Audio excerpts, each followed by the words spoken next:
Jésus revint à la maison où de nouveau la foule se rassembla, si bien qu'il n'était même pas possible de manger. Les gens de chez lui, l'apprenant, vinrent pour se saisir de lui, car ils affirmaient qu'il a perdu la tête. Les scribes, qui étaient descendus de Jérusalem, disaient « Il est possédé par Belzéboul.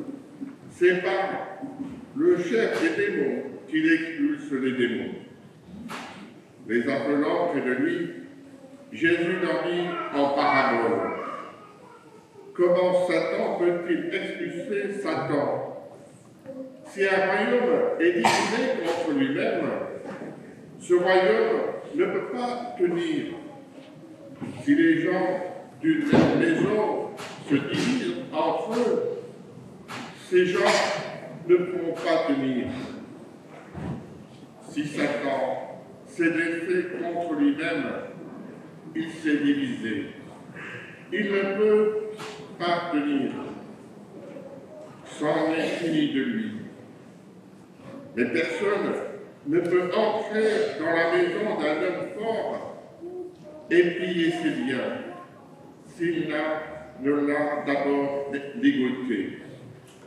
Alors, seulement, il pillera sa maison. Amen, je vous le dis.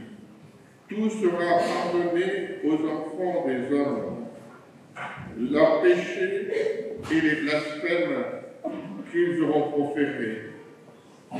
Mais si quelqu'un blasphème contre l'Esprit Saint, il n'aura jamais de pardon. Il est coupable d'un péché pour toujours. Jésus parla ainsi parce qu'il avait dit qu'il est possédé par un esprit impur. Alors, arrivent sa mère et ses frères. Restant en dehors, ils le font appeler. Une foule était assise autour de lui. Et on lui dit, voici que ta mère et tes frères sont là dehors. Ils te cherchent. Mais il leur répond, qui est ma mère? Qui sont mes frères? Et parcourant du regard, ceux qui étaient assis en cercle autour de lui, il dit, voici ma mère et mes frères. Celui qui fait la volonté de Dieu, celui-là est pour moi un frère, une sœur, une mère. Acclamons la parole de Dieu.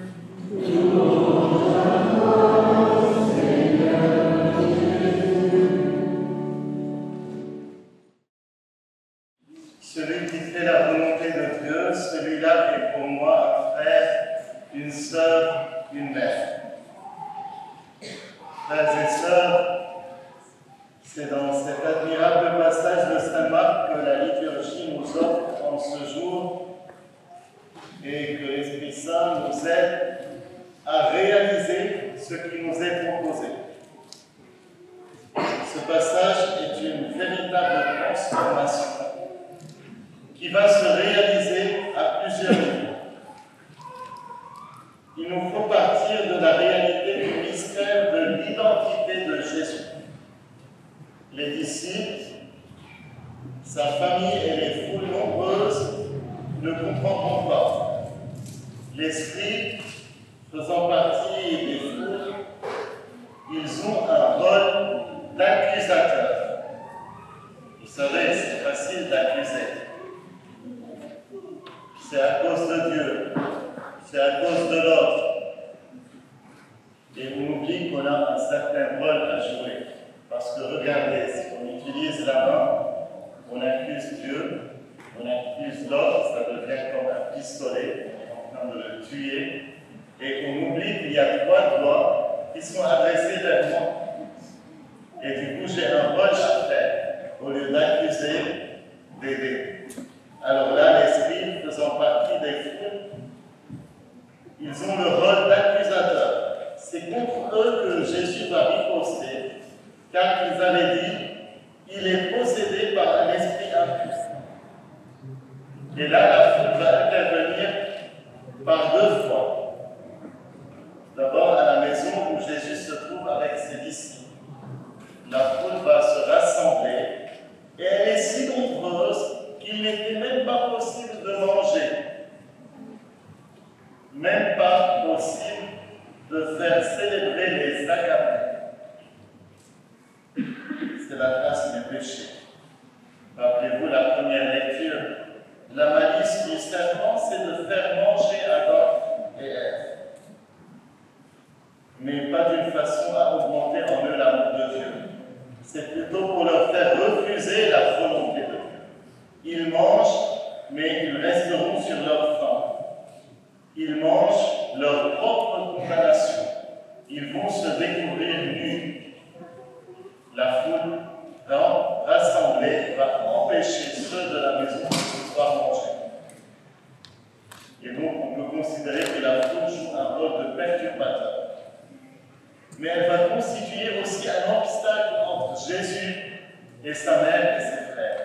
Le changement encore lourd de doute sera quand la foule assise autour de lui va devenir de perturbateur à intercesseur. Elle va intervenir pour dire à Jésus, ta mère et tes frères sont là dehors, ils te cherchent. Comme Dieu, dans la première lecture, qui cherchait l'homme dans le jardin après la tentation et la chute. Mais la foule ne fera rien pour faciliter et permettre à sa mère et à ses frères d'arriver jusqu'à lui. La famille était déjà intervenue, les gens de chez lui. Elle a essayé d'extirper Jésus de la foule, croyant les rumeurs de la foule qui disaient qu'il a perdu la tête. Les scribes vont l'accuser d'être possédé par Belzébuth, le chef des démons. Et la réponse de Jésus sera claire mais sévère. Il parlera de division qui mène à la perte. Division. Combien aujourd'hui on entend de division? Et en fait, tout ce qui divise ne vient pas de Dieu. Tout ce qui rassemble, ça vient de Dieu. Le pillage de la maison du fort est rendu plus difficile encore. Mais tout ce que vous présentez comme accusation, ces foules et ces scribes, n'est qu'une façon de blasphémer contre l'Esprit Saint. Blasphémer contre l'Esprit Saint.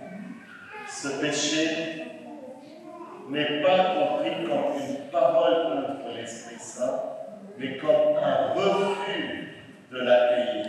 Une fermeture à la venue de l'Esprit Saint. C'est-à-dire, on voit toutes les actions du Seigneur, on voit que tout ce qu'il fait vient de Dieu et on refuse de l'accueillir. Mais Jésus ne ferme pas la porte. Il laisse toujours la possibilité d'un rachat. Il est tout comme son Père. Il est l'image du Dieu invisible. Dieu n'a pas laissé nos premiers parents, Adam et Ève, mais il a continué à les éduquer. Il leur a cousu des peaux et les a revêtus pour cacher leur dignité. Sa gloire est la plus belle des tenues choisies par le Père prodigue pour couvrir la nudité de son Fils, dilapideur et repentant. Dieu leur a promis un sauveur. C'est la créature nouvelle, restée, réductrice, ressuscitée qui nous gardera avec lui. C'est la tente, c'est la demeure, c'est l'édifice, l'œuvre de Dieu et non pas l'œuvre des mains des hommes. C'est celui qui fait la volonté de Dieu. Et Jésus qui continue de dévoiler son mystère tout au long de l'évangile de Marc et place le croyant au même rang que sa mère. Et elle qui a entendu la parole de Dieu, elle qui a recueilli sa volonté en sa chair et en sa vie, elle qui a dit à l'ange qu'il me soit fait selon ta parole. Jésus là, dans cet évangile, lance la béatitude, la même que celle prononcée par Élisabeth lors de la visitation de Marie.